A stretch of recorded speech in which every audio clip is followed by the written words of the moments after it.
All right, so probably there's two trick requests that I get the most that I haven't done yet. It's frontside 360 and Slappy Crook. I'm gonna do this Slappy Crook. I've done a tutorial on Corrigan on the Keen Ramp channel, but I didn't cover Slappy Crooks. I've done how to Slappy Curbs on Dale's channel. So we're gonna specifically use Slappy Crooks, and there's a couple different variants that I want to get very into detail about as far as like what's the easiest, what you should do. So Slappy Crook on a curb, I think, is where most people want to start. And in my opinion, it is not the easiest. And I think if you start with Slappy Crook on a curb, it's gonna make it harder to translate to ledges. So I recommend something around 10 inches tall to learn on. But we're gonna start off on this vertical curb anyways, because it's gonna really explain the foundations of the trick. But the comfortability of doing it on something a little taller feels more natural if you're not like someone who plays with a lot of like Slappy tricks. So this curb is vertical. Most curbs are vertical unless you live in California, or they're like just very slightly slanted. Vertical metal curbs are, this is probably the hardest thing for me to Slappy Crook in the whole park. Why? Because it's so low? Because when you Slappy Crook, look at the shape of your nose, right? If I'm running into it like this and I'm barely lifting up, it's not giving me a lot of this to happen. Your nose guides your board up. Okay. And if it's that low, it's like you're not really slapping it as much as you're like... You're lifting. You're lifting up and then just like waiting for that click and pitching. Now you do, here, watch, I'll show you. You do let your nose hit the ledge first, but it's really counterintuitive to not lift up at all. And for this, you don't really lift up at all as much as you hover your foot above the board, like super lightly, like you're kind of like there. And then the curvature of the nose will bounce the board to your foot. So it looks like this. It's not very comfortable. So, regardless, we're going over how to do it on this. Then we'll do ledge, then we'll do floating ledge, and then I'll explain on tall stuff, because they're all a little bit different. So, the number one thing that you need to know about Slappy tricks backside is the S. S? A lot of people think that when you Slappy, they see people going like this, and they think that that's the angle. It's the angle, but it's the wrong side of your board to lean on. Because if you're leaning this way, and your trucks are going that way, then when you go to lift up, it's gonna do this. You're gonna catch. That's when you get this, when you start running on top of the ledge or you step off. So you have to do a carvy, like snowboardy S to get into Slappies. So you'll notice every skater does this. It's out heel side, and then in, and then toe side. So I have get you. sharp enough angle at this to where when you're leaning toe side, you're still gonna have enough angle to be locked into the crook. So basically, if you're coming like right here and you carve right here, that's perfect. Like it'll lock you in a crooked ground. But if you do it too early and you're like here and then you start curving this way, you're not gonna get anywhere. anywhere. You're gonna try to lift into it and you're gonna get into a toe side wheelie grind. And you're gonna lift too much. It's very uncomfortable. So that's one of the hardest things to find is the sweet spot of the S. It's one of those signs that looser trucks make skating. Yeah. So I'll exaggerate the S. Yeah. Honestly, no, I won't, because the S is already kind of exaggerated. It's like there, and there. So it's a three-part turn basically. Okay, yeah, it is a three-part turn. You're correct. Yeah. And your momentum for the ledge when you're first learning them, I think it's pretty natural. When you go like heel side and then you're digging in toe side, it's gonna make you want to go and get off. If you want to sit on your Slappy Crook, you end the S a little earlier, where you're kind of more this way instead of this way, and you lean in hard. There's probably a 95% chance that your first Slappy Crook will throw you to fakie. Yeah. Because you're going to be putting a lot of weight on this front foot. And when you put a lot of weight on your front foot and you're hesitant, your back foot's going to naturally want to swing around. Because you have this it's like a pivot. Yeah, so a lot of people, you're probably going to land your first one like that. That's fine. I'll do a Slappy Crook and fakie. Just, I guess, watch my body. That was Little pop out. You get the idea.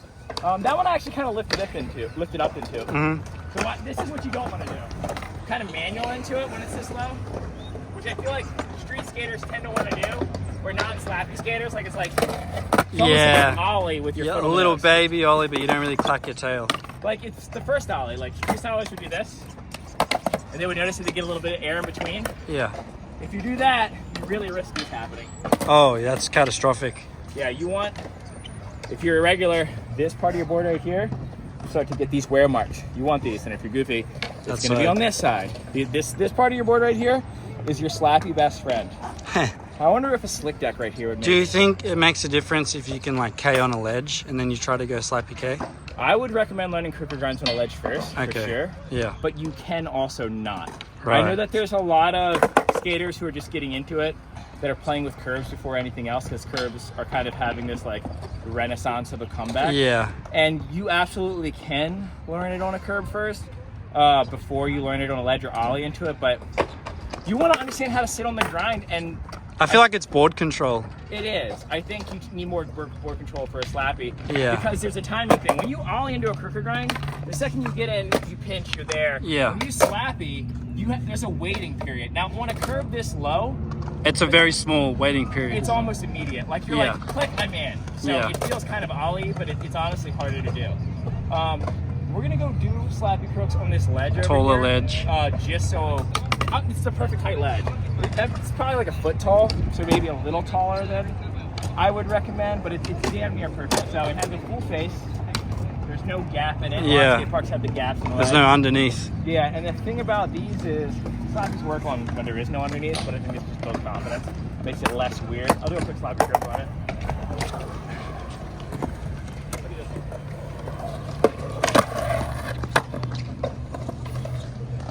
Neat. This is what I see a lot of people in slappy crooks, and they keep getting in a no slide over and over and over again. And it's usually when I say this that really helps. From here to here is a one-wheel manual pad. Yeah, you're riding up the ledge. You want to do a one-wheel nose manual. That. Now your nose is gonna be scraping, so you want to whack on it. I mean, I wish you could feel this. Like this movement right here. I hear it. This is what you want. Your heel side, toe side, and it just naturally bounces you up into the crook. And you have to wait. You're gonna feel. It's almost like you hear it in your foot, but yeah, you feel it. You're gonna feel this it. click. Yeah. Right when the wheel hops over, you just pinch and you just lean hard. I mean, if you can't crooked grind, let me go over the balance of crooked grind real quick. You're pinching your heel pocket now. You're pushing on the inside of your foot that way. A lot of people, if you get here and you sit too much, it's kind of, unless the ledge is super waxed up and you're gonna do a long one, you don't want to be there. You kind of want to be here. Yeah. And you push it on the inside, and then to get out of it, you use the bushing bounce or whatever. But your first couple slappies are You probably go to fakie You're anyway. gonna go to fakie, you're gonna go off the end. Yeah. So we'll get to that in a second. But basically, it's heel side right here. You're very much in the back seat. And the second you feel that click, you hop to the front seat. Yeah, straight to the front. Pinch, and then you kind of, not back seat, but you lean back a little bit and keep it going. You're on your heel here and you're pushing it this way. Do you feel like the fundamental of like when you're in a K grind on a ledge, you like kind of stand tall on it, over it, will be the same as like when you slap your K to hold it? I say you lock your front leg, you keep your knee bent a little bit, but you lock your front leg and your back leg sags. So long slappy or long crooked grind people are here. You notice that they're like, they'll sit in it like this, and they'll wiggle their foot to whatever trick they want.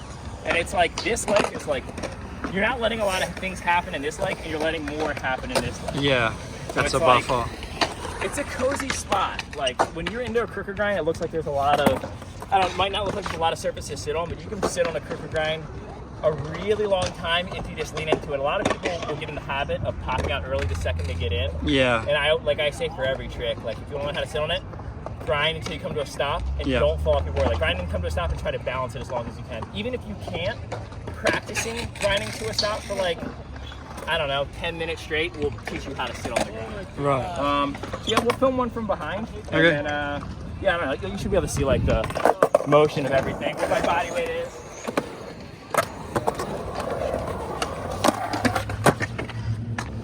Should we do a slow-mo one? What's that? Should we do a slow-mo one? I'll do a long one first. Then Okay. Like anything like super waxed.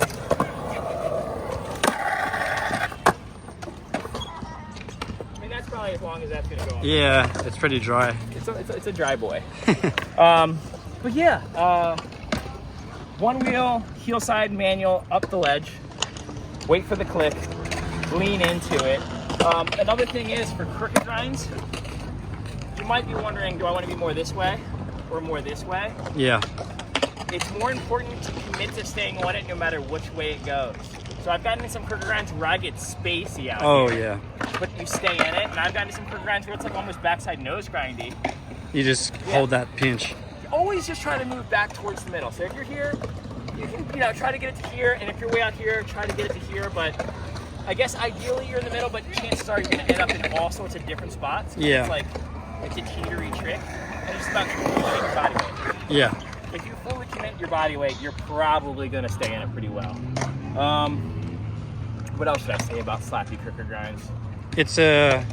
I feel like Slappy Crook isn't so much skill, but just like trust and weight and board control. You're not wrong. Slappy Crook is a low skill level, but very uncomfortable trick to learn. Yeah. It's sort of like pressure flips and impossibles in that way, where the reason that pressure flips and impossibles are so hard isn't because it's like a really complicated thing to learn. It's because you've done so many ollies your entire life that you have to unlearn how to ollie. And a lot of skaters, when they're learning Slappy Crooks, even on something like this, they'll do this shit. Like they'll be like, you know what I mean? Trying to pop into it. Trying to pop in. Yeah. And they're not using like the carve technique. Like I've been doing them so long that like I don't have to be super sharp carvy to get into them. But the real sweet spot is like this chart. It's like out. And I've taught a lot of people this trick, and a lot of times I say this in my tutorials, like if I sit here and try to break down all of the intricate details of how the trick works, you're gonna overthink it. Yeah, you're gonna be overwhelmed. It's gonna be like swinging a golf club. You're gonna be like, where's my thumb? Where is this? Yeah. Whereas like if I just kind of tell you where your body weight needs to be and how to think about it, I think it comes a lot, like unlocked a lot quicker. At least that's been my experience with teaching people tricks. And this is one that is, like you said, it's mostly feeling. Yeah, you're just feeling and like trusting. Ignorance is bliss with this one for sure. But yeah, the S is huge. Oh yeah. Keep reminding yourself of yes, because you're probably going to catch yourself when you're learning it, like not doing it. You can't really. Because people try to come straight at it, I reckon. I've seen people do like, that. You can, but it's like Uncomfortable. yeah, You're making it harder for yourself, huh? way harder. Yeah. Okay, so now we'll go over Slappy Crooks and something that doesn't have a face. Okay. So basically, it's like when people started slappying things like this, I think I had the same response as everyone, where it's like, that doesn't make sense. What do you like? Yeah. Got a bit of Dan's favorite band playing in the background, guys. Bit of Sabbath. But basically, it's as simple as this. There's all this missing down here, okay? And if you lift your board up, here's how you know you can get into the Slappy. If you lift your board up and your wheel clears the bottom of it, you treat it just like any other Slappy. Now, most times you get into Slappy, you're probably in this manual position. But if it's, you know, as you go further and further down, you get to like here to where it's like, Tall. yeah, just there. You can do like tail scrape into it. You can get in here. So I'll do a Slappy Crook just like up the floaty thing. Same exact technique. Ignorance is bliss. Try to sit on it. Oh, you almost went all the way. Should I go all the way? Try go up and over. Okay.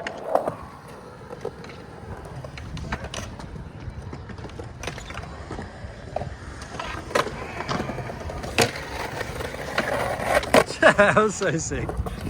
And dude, the other thing is, when you ollie into crooker grinds, I feel like it's not as consistent of the exact pinch you're used to. Yeah. So once you kind of master Slappy Crooks, to me, if I had to like, if you had an infinite ledge and I had to crooker grind as far as I could, I might Slappy into it. Yeah. I feel like that would take me a little bit further because I know I'm gonna get the exact pinch that I'm expecting. And your weight is going to be exactly in the spot you need it to be. Here's another question. Wallies. Do wallies come into play when you're doing Slappy Crooks? So I feel like whenever I'm trying to Slappy into something, I pretend like there's a little bit of transition there and my board's going up it like there would be. So Wally, the only similarity is in Wallies, your front foot becomes, you take gravity off of your front foot. Yeah. But then you bash your back truck.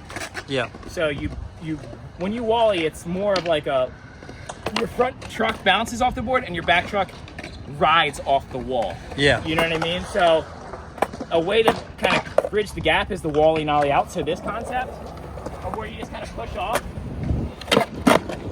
that's more like it where your back truck doesn't make contact, because that is very much you're getting onto the wall super light, and then the second you're pressed against it, you give a little, like that's where you'd feel that click in Crook. Okay. But in this, you just push off. I don't think you need to learn that in No. order to do that, but I would say if you can already do that right now, You're a step ahead. yeah, you have an advantage. But they're similar enough where there's like some crossover, but it's not necessary. Okay. I would not tell someone to learn that first. Yeah. I guess there's one more Slappy Crook that we should talk about. All right. And it's I mean, one that a lot of people don't talk about, and it's when it's out of your reach. So there's a tall ledge over there. Here we go over there. So when it's a floating ledge, like these, but it's actually too tall for even when you're like this, to get into a Slappy Crook, I'm gonna show you how you can still slap. There's a hack. There's a bit of a hack. And it sort of combines what we were talking about, what you don't want to do with a Slappy Crook, and then embracing that and making it so you can Slappy Crook. It's also how you Slappy Crook rails that are too tall. Like, so if I Slappy Crook a round bar, this is how I do it. So this ledge is kind of tall. It is tall, dude. I'm pretty sure my wheel's below it. Yeah, see? Okay, see how my wheel doesn't meet it? There's that, if I try to go here, it's gonna catch. Yeah. So you use this where you, like the foot on your nose ollie, Yeah. and that's how you get in it. So you go here and you let this happen. So now you can Slappy stuff that's this high. You Jeez. kind of tail blocky, and then once you're here, you can just treat it like anything else. Yeah. This one's really uncomfortable because when you do the S, this tends to want to happen. It tends to want to like slide this way and go willy. I might not do this first try. I might end up in nose slide too, but We'll see. I'm a little out of practice on this one. Oh, Perfect, that's dude. so whack. Yeah. We're doing You are non-sketch moving. roll.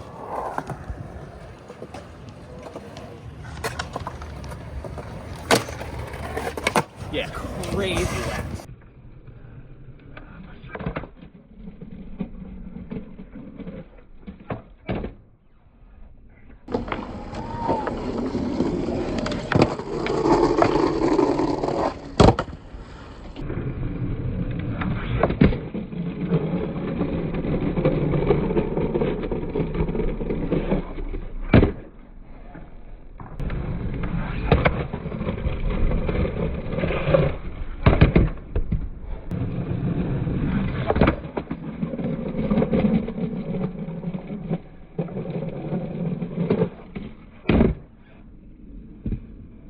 If you watch this video and you have the board control and it's in your wheelhouse to be able to Slappy Crook, you're gonna be able to Slappy Crook. I think there's a lot of times where people think they can skip ahead and be like, okay, well, this trick's not working. I wanna like learn this trick. And there are some things that will shake loose, but yeah, if this isn't working, check back in like a week. Like, I think that's very common for people learning new tricks. I know for me, like heel flip was one that it just would not click. I couldn't do it. I was doing 360 flips. I kick flipped my first 8 stair. Wow. Didn't land any heel flips, and then I would try them all the time, and then one day, It just clicked.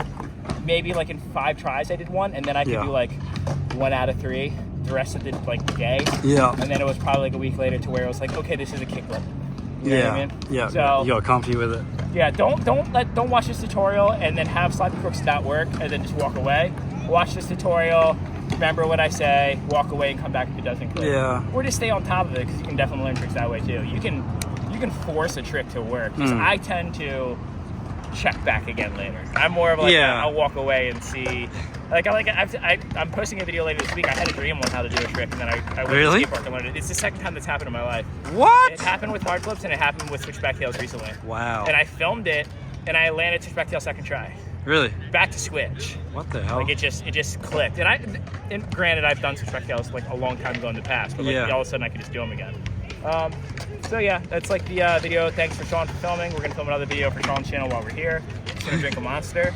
Yeah. Interesting, dude. We have this vegan who's about to drink a Monster who doesn't drink energy drinks. Yeah. And we're gonna answer the question I know everyone's been itching to know. What? How good does Monster make you at skating? Yeah. And I'm pretty sure the answer is like really. So I just hope you don't have a panic attack. That's all. All right. Now, thanks for watching. I hope that helped. If not, I'm sorry. I tried.